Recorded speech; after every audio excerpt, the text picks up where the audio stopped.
Saludos para todos en esta tarde. Quiero terminar esta serie acerca de las 7 cartas, los 7 mensajes que nuestro Señor Jesús le reveló a Juan allí en la isla de Patmos. Esperamos que haya sido de bendición para su vida. La intención de cada mensaje no es debatir o anular lo que otras personas han predicado de esto, y mucho menos juzgar o confundir a una persona. Nuestra única intención, como lo dije al principio, es tomar la esencia de lo que Dios nos entrega a nosotros como ministerio, tomar esa parte de esa palabra, poderla extraer y darla a aquellas personas que son bendecidas a través de esa palabra.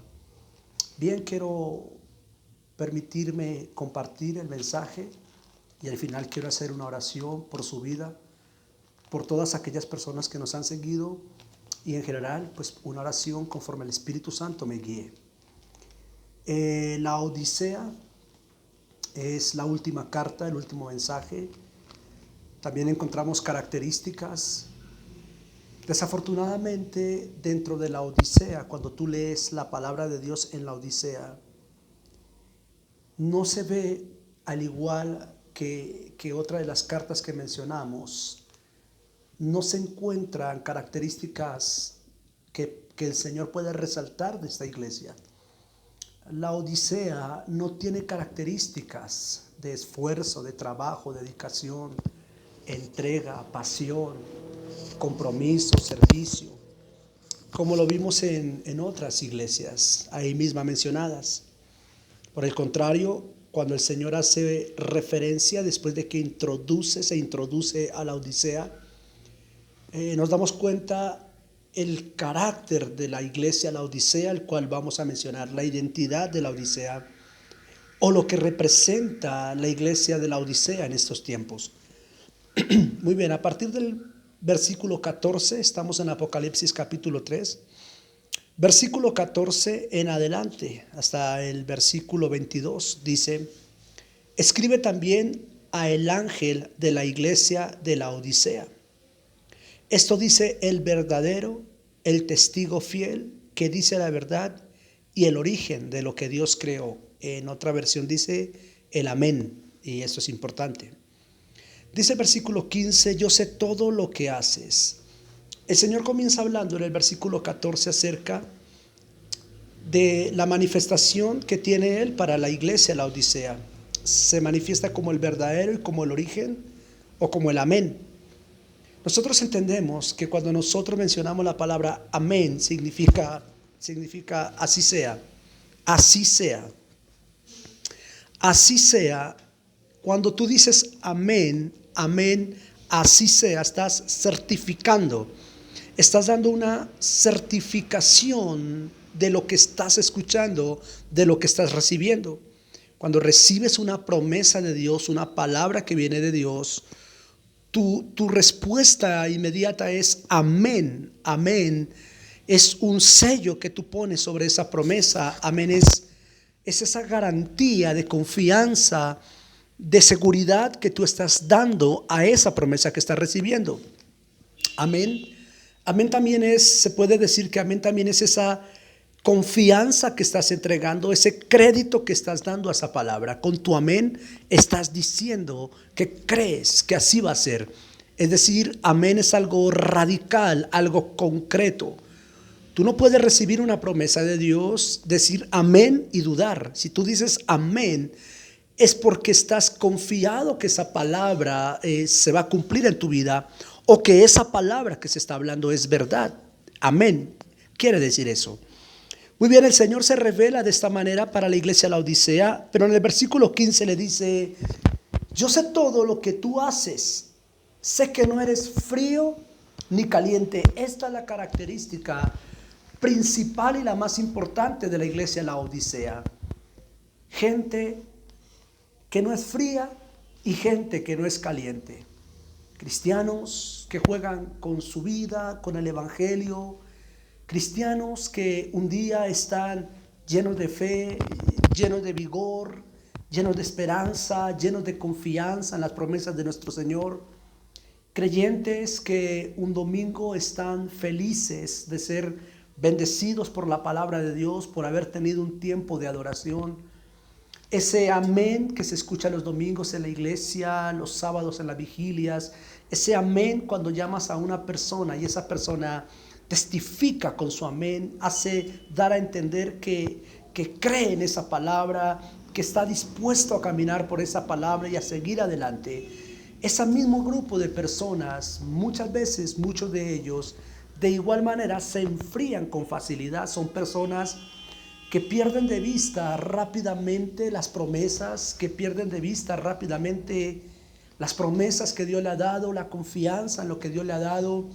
Son esas personas que con facilidad se enfrían, con facilidad se turban, con facilidad a través de problemas, debilidades, tentaciones, a través simplemente de una falta de conversión, porque muchos por una falta de conversión, entonces viven vidas simples, vidas frías, vidas que un día se encienden por el furor del Espíritu, por el avivar del Espíritu, el momento de adoración, de alabanza, de palabra, pero de un momento a otro se enfrían y se apagan. Pueden ser radicales en el momento de creer, pero pueden ser también radicales en el momento de dudar. Pueden certificar que creen en el Señor, que van a caminar. Es ese tipo de personas que comienza un discipulado con fuerza, que comienza un ministerio con fuerza, que comienza la carrera del evangelio con fuerza, comienzan a congregarse con fuerza, empiezan a participar de aquellas actividades de la iglesia, empiezan a comprometerse en hacer las visitas, a llamar, a orar por personas, empiezan con fuego, con fuerza, vivan, su espíritu está avivado, a leer la palabra, a orar, a ayunar. Gente que en sus inicios es ayuno, gente que en sus inicios es vigilia, oración, temor al Señor. Su lenguaje constantemente es el Señor, pero de un momento a otro, bien sea por una tribulación, un problema, una dificultad, un desierto, una decepción, una desilusión, o el ver cómo las promesas de Dios se demoran, simplemente se apaga y se vuelve tan radical en el hecho de haberse apagado que se deja enfriar, deja de orar, deja de congregarse, ya no quiere recibir el discipulado, ya no quiere visitar, ya no quiere congregarse, ya no quiere hacer nada de esto porque se ha enfriado. Y el Señor llama la atención a la Odisea o al carácter de la Odisea dentro de la iglesia creyente, cristiana, y nos dice: yo sé todo lo que tú haces, sé que no eres frío ni caliente.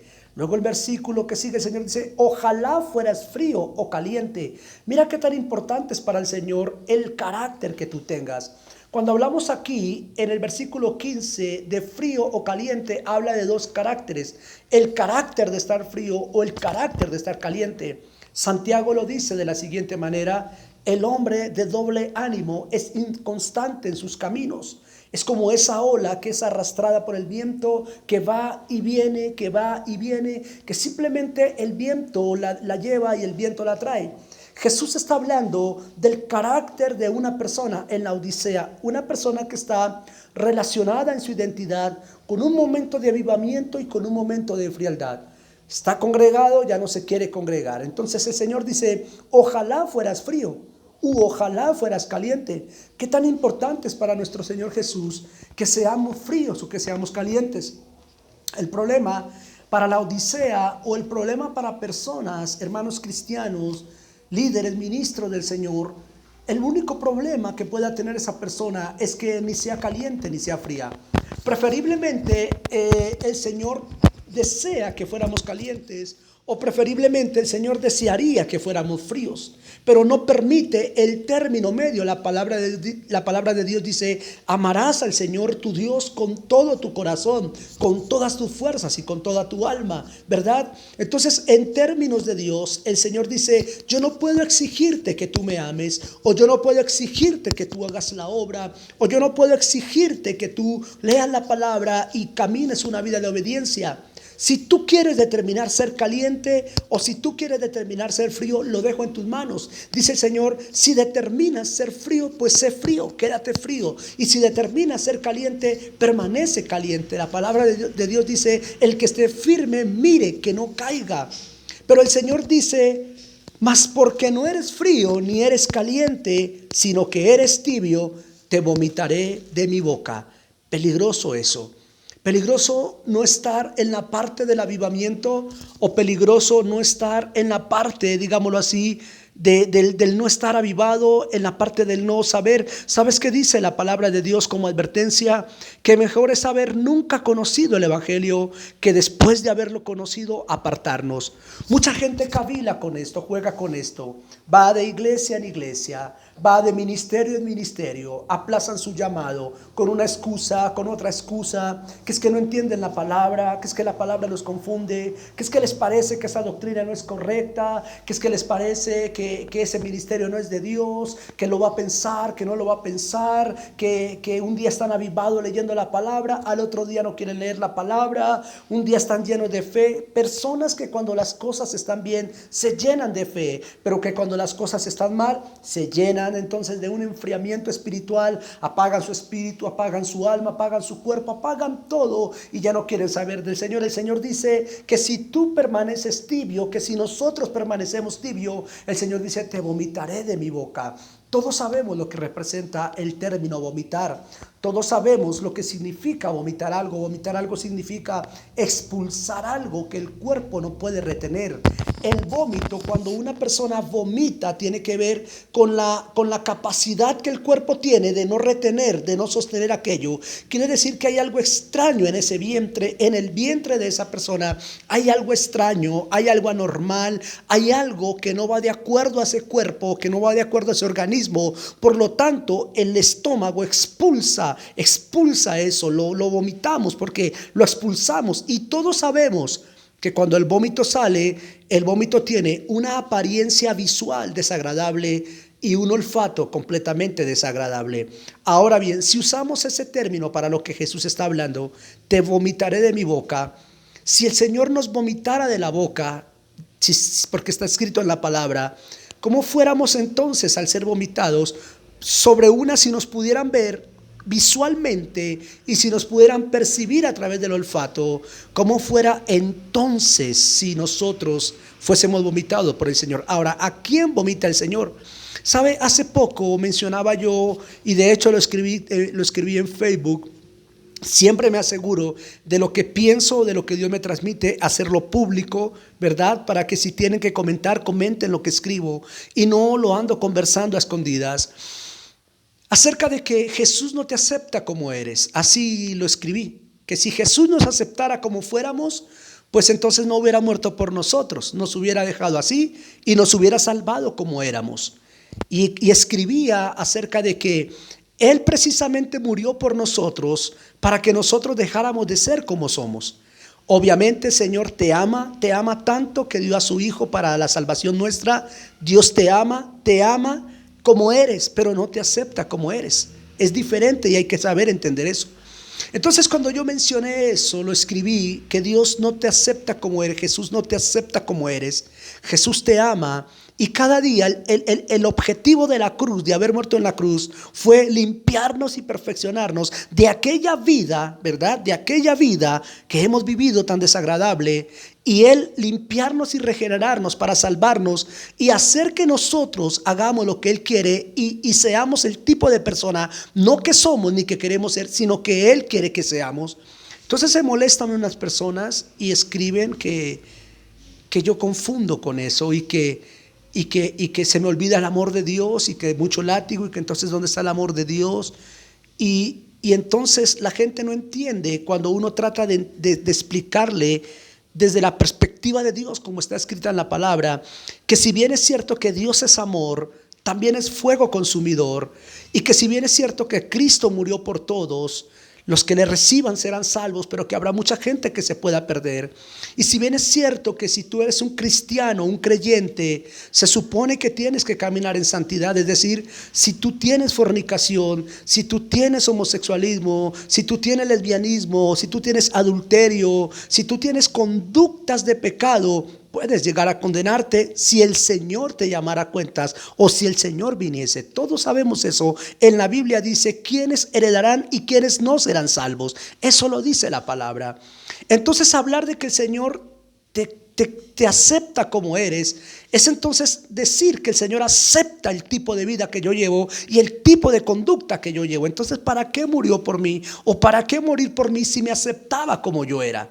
Me ama y murió por mí. Su amor por mí lo llevó a la cruz para cambiarme, para transformarme, para que yo comience a ser una nueva criatura. Eso fue lo que expliqué. Si el Señor te aceptara como eres, entonces el versículo una nueva criatura no aplicaría. Y una nueva criatura es diferente a lo que tú eres. Ok. Entonces, cuando a la gente se le confronta de esa manera, la gente está acostumbrada a que le digan que Dios la ama, que lo que está viviendo es correcto, que Dios la ama, que Dios le ama. Y le encantan las iglesias y los pastores y los ministerios que solo le hablan del amor de Dios, del amor de Dios, del amor de Dios. Pero cuando les hablan del juicio consumador que es Dios, y del texto que dice, por cuanto todos pecaron, están destituidos de la gloria de Dios, se molestan, se enojan y dicen que uno no tiene amor y dicen que uno tiene una doctrina errónea y se empiezan a apartar del lado de uno porque les parece que no es correcto lo que uno predica. Ok, entonces, ¿cómo pudiéramos explicar esto que estamos leyendo en Apocalipsis? Las propias palabras de Jesús reveladas a Juan en el versículo 15, donde dice, pero como no eres frío ni caliente, sino tibio, te vomitaré de mi boca. ¿Puede el Señor vomitar de la boca a alguien que un día llamó? ¿Puede el Señor vomitar de la boca a alguien que consideró su hijo? ¿Puede el Señor vomitar de su boca a alguien? ¿Puede el Señor rechazarme un día a mí? ¿Vomitarme a mí? Según la palabra, sí, aunque tú no lo aceptes. Y aunque tú creas que eso no es así, que el Señor te ama y te acepta como eres, la palabra de Dios claramente dice, si tú no eres caliente, si tú no eres frío, si tú eres tibio, yo te voy a vomitar de mi boca.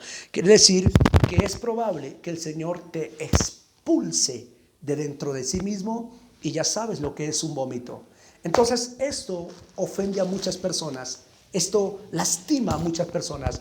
Y esto hace que mucha gente, no es que la confundamos, sino que mucha gente se confunda, porque la gente prefiere vivir su vida, su doctrina, defender su doctrina y su vida, que cambiar de actitud y que cambiar de vida respecto a la orden del Señor.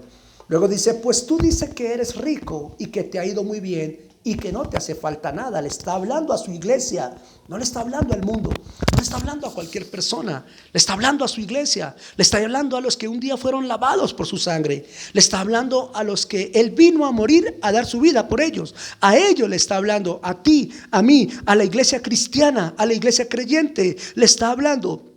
No a toda la iglesia, a un grupo llamado la Odisea, que está en este siglo XXI, congregada en diferentes denominaciones, pero que son parte de la Odisea, que son personas que no son calientes ni que son frías, que son personas tibias, que un domingo están a las 10 de la mañana en la iglesia adorando y levantando las manos, pero que un viernes en la noche está por allá en una taberna, que un sábado en la noche está por allá en una taberna, que al día siguiente está viendo un video, está poniendo un video, está bailando un video del mundo, está bebiendo alcohol. Entonces, ese tipo de personas, la Odisea, que están dentro de una denominación.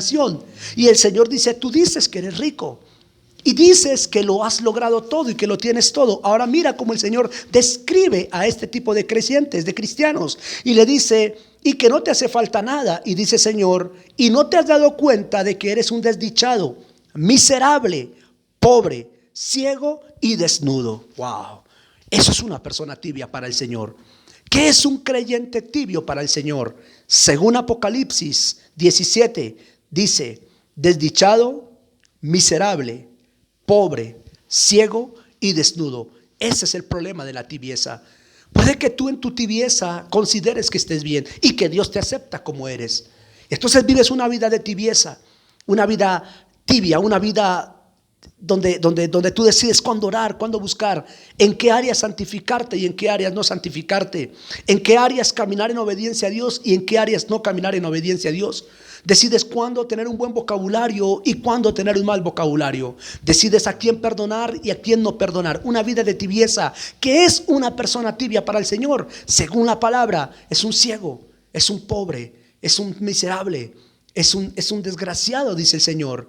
No es nadie para el Señor, es algo que fue expulsado, es algo que fue vomitado. Ahora, yo no te estoy juzgando porque yo no escribí la Biblia, y yo no te estoy diciendo que eso eres porque yo no escribí la Biblia. Yo simplemente estoy leyendo lo que el mensaje de la palabra dice. Ahora bien, si tú eres una persona tibia, pues el Señor te está diciendo: arrepiéntase, vuélvase caliente, vuélvase un hombre de fe, vuélvase una mujer ferviente, apártese del pecado, vuélvase a la santidad, vuélvase a la obediencia a Dios, vuélvase al temor, vuélvase a los ayunos, a las vigilias, a la oración. Manténgase en el altar encendido, mantenga esas lámparas del altar encendida. Dice el Señor: si no quieres eso, pues vete para ese lado y hazte frío, y piérdete y muérete y haz lo que quieras con tu vida, pero no quedes en el término medio, porque el amén no es me parece, el amén es sí. Y por eso Jesús se presentó a la Odisea como el amén, y tú tienes que ser un amén. Luego dice: por eso te aconsejo, dice el Señor, que compres de mí. Aquí el Señor da una salida para ese carácter de personas, y dice: por eso te aconsejo que de mí compres oro refinado en el fuego, para que seas realmente rico, y que de mí compres ropa blanca para vestirte y cubrir tu vergonzosa desnudez, y una medicina para que te la pongas en los ojos y veas.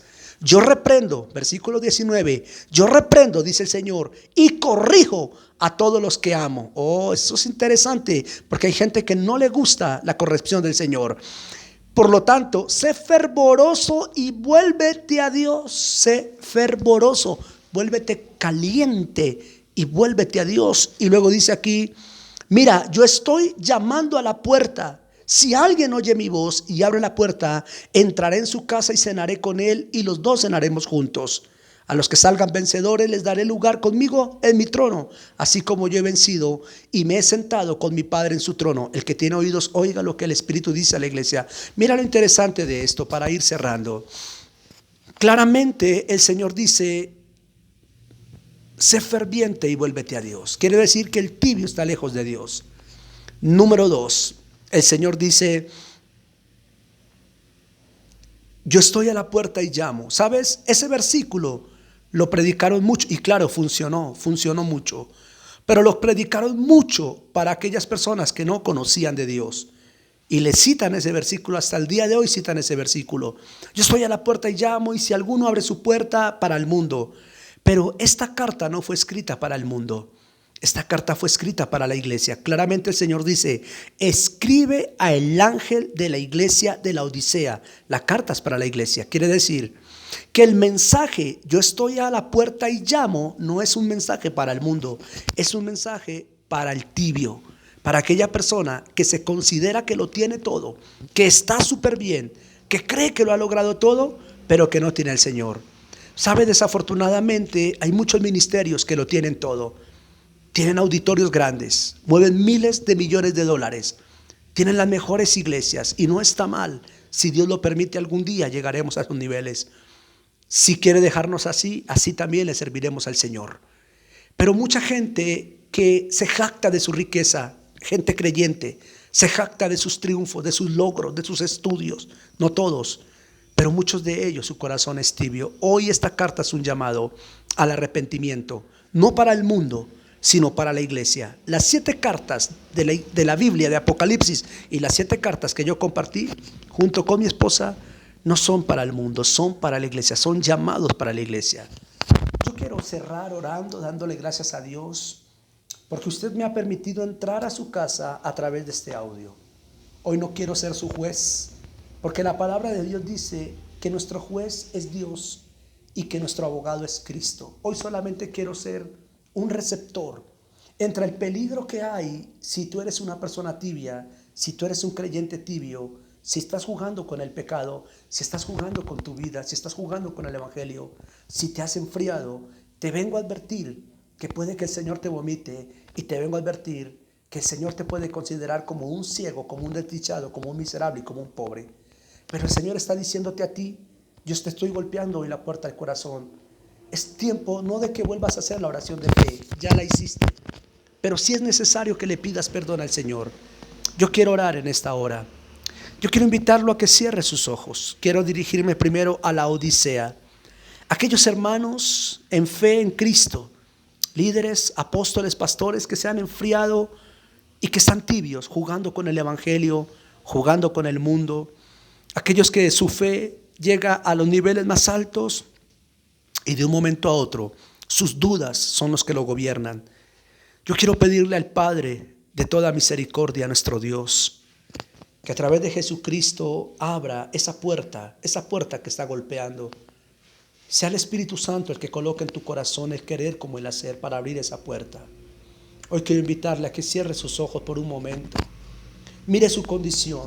Tal vez estás como Éfeso. Has perdido tu primer amor, tu pasión. Has perdido el amor por la obra, por el ministerio. Ya no quieres predicar. Ya no quieres ir a evangelizar. Ya no te importan las almas. Ya no te importa la obra de Dios. Ya no te importa el llamamiento. Ya no te importa la palabra de Dios. Has dejado a un lado los discipulados. Has dejado de congregarte. Quizás estás como Éfeso, perdiste tu primer amor. O tal vez estás como aquella iglesia que da su vida por el evangelio, Esmirna. Aquella iglesia que lo da todo, pero ya no tienes fuerzas, pero lo has dado todo y sabes que estás dispuesto a morir por la palabra de Dios, pero te encuentras cansado, sin fuerzas. Tal vez como Pérgamo, una iglesia que vende el mensaje, que si no le dan una ofrenda no va a predicar, que si no le ponen un monto financiero entonces no lo hace, que vende los principios.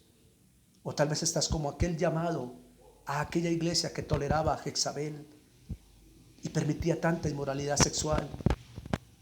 O tal vez estás como aquella Filadelfia, esa iglesia fiel, santa, pero tienes temor. Tienes temor porque la santidad causa a veces el temor. Tal vez estás como aquella iglesia que no deja mover al Espíritu, de la cual habló mi esposa. Y todo lo que haces es una tradición, una rutina, una costumbre. No hay vida en lo que das. O tal vez estás hoy como la Odisea, una iglesia que está tibia, un corazón que está tibio, y tú crees que estás bien. Oh Señor, te damos gracias en esta tarde. Yo te quiero pedir, Padre, conforme a tu palabra, Señor, como está escrito en ella, Señor, que si nosotros oramos y creemos en lo que pidamos, tú nos lo darás. Yo quiero pedirte por aquel pueblo tuyo, Señor, allí, cualquiera sea la condición. 7 caracteres tú mencionas en el libro de Apocalipsis, en los capítulos 2 y 3. Y dentro de esos 7 caracteres, las 7 cartas a la iglesia, tal vez haya alguien que se identifique con una de ellas, Señor. Padre, mira cuánta tribulación, cuánta lucha, aún cuánta tentación se aumenta, Señor, y hace que tu pueblo pierda la fe. Hace que tu pueblo, Señor, se aparte de tus mandamientos, de tu llamado. Mira cuántos pastores están a punto de soltar la toalla en estos tiempos, porque su vida dio una vuelta, su vida financiera. Tal vez tenían toda su vida, su esperanza en las finanzas, y dio una vuelta, Señor, este tiempo. Y ahora se encuentran en gran necesidad. Su familia en riesgo, Señor, por la necesidad. Cuántos apóstoles deprimidos, profetas deprimidos porque ya no pueden viajar, ya no pueden salir como antes, ya no tienen la misma fama que tenían antes, Señor. Se ha apagado esa vela de la fama. ¿Cuántos evangelistas han dejado de hacer su obra? ¿A cuántos han asesinado, Dios mío? ¿Cuántos están cayendo? ¿Cuántos están cansados? Aquellos maestros, Señor, que han desviado la palabra, o aquellos que simplemente ya no saben qué decir porque su corazón se ha secado, Señor, porque así han sido víctimas de tanto vituperio en las redes que ya temen decir algo, Señor, para ser bombardeados. O ese pueblo en general, mujeres y hombres, líderes, Señor, cristianos, creyentes que están allí sentados, fríos, apagados, muertos en vida, Señor, sin tu primer amor, sin una esperanza. Padre, yo oro por ellos en el nombre de Jesús, conforme Juan capítulo 16. Los que tú me diste, ninguno se perdió, Señor. Padre, que ninguno se pierda en estos tiempos donde la nación está siendo enjuiciada por ti, Dios mío. Señor, ten misericordia de la iglesia. Señor, a través de la sangre de tu Hijo, tú la limpiaste y la lavaste. Tu palabra dice en Efesios 5 que a precio de sangre quitaste las manchas, las arrugas, para presentártela a ti mismo como una iglesia que no tiene de qué avergonzarse, Señor. Señor, ella es tu esposa, es tu amada. Bendice cada vida que está allí, Señor, fortalécelo, levántalo. Espíritu Santo de Dios, que así como en los tiempos de Pentecostés, allí cuando en Hechos el apóstol Pedro predicó y dice que vino el Espíritu, Señor, y fueron 5,000 los que se convirtieron. Oh Señor, que así mismo venga un momento de conversión a la iglesia. porque la iglesia ha perdido de rumbo, Dios mío, porque como iglesia queremos que el mundo se salve y quizás, como decía Pablo, temo que yo sea el que me pierda después de haberlos introducido a ustedes a la salvación. Señor, ayúdanos, aquellos que están luchando con el hombre carnal, aquellos que luchan con esa lucha que decía Pablo, miserable de mí, ¿quién puede librarme de este cuerpo de pecado? Aquellos que lo que no quieren hacer hacen, y lo que quieren hacer no lo pueden hacer. Señor, que están siendo tentados, como allí en Mateo 4, cuando fuiste tentado, mas no pecaste, Señor. Yo te pido que les des la fortaleza. Mira aquellos que se encuentran en Getsemaní, Señor, tentados a no hacer tu voluntad como lo estuviste tú, Señor. Hoy te pido que traigas ángeles y fortalezcas a la iglesia, Señor. Hoy te pido que fortalezcas a los pastores que están deprimidos, que están cansados, que están enfermos, que han sido despreciados por un pueblo, Dios mío, que no supo agradecer, olvidados. Aún aquellos pastores que hayan caído en la fe, aquellos que se desviaron del mensaje, vuélvelos a ti. Acuérdate de tus misericordias y conviértelos. Te pido por aquellos pastores, por aquellos apóstoles, Dios mío, por aquellos profetas, maestros y evangelistas, los 5 ministerios que constituiste en Efesios 4:11. Oh Señor, vuelve a ti la iglesia, comenzando por la cabeza. Tu palabra dice, el juicio comienza por la casa. Y si comienza por la casa, ¿qué será de ti, pecador? Padre, yo te pido también por el pueblo, líderes, hombres y mujeres que están en la alabanza, en la adoración, que hacen parte de un servicio en las puertas de los parqueaderos, Señor. O aún aquellos que no están involucrados con el templo, pero que están en su casa guardando su fe, que abren cada día tu palabra para buscar una promesa, una respuesta, que esperan tu venida, que esperan la gran Jerusalén. Señor, yo te pido que levantes a la iglesia, que nos levantes a nosotros, que levantes a mi familia, a toda esa familia ministerial que tú nos has dado, que me levantes a mí. Señor, yo puedo decir que tengo el carácter de una de estas iglesias, pero solamente tú conoces verdaderamente quién soy yo, cuál carácter tengo. Quizás yo soy Éfeso, quizás soy Esmirna, quizás la Odisea, quizás soy Pérgamo, quizás Filadelfia, quizás, Señor, soy Sardis, no lo sé. Tú lo sabes porque tu palabra dice, yo lo conozco todo y todos hemos pecado, Señor. No hay uno solo bueno sobre la tierra, Señor, pero como decía Daniel, yo oro no por nuestra justicia, porque hemos sido sorprendidos en nuestro pecado, sino por tu misericordia. Señor, Padre, mira la cruz una vez más. Acuérdate de la sangre que se derramó por nosotros y ten misericordia y levántanos.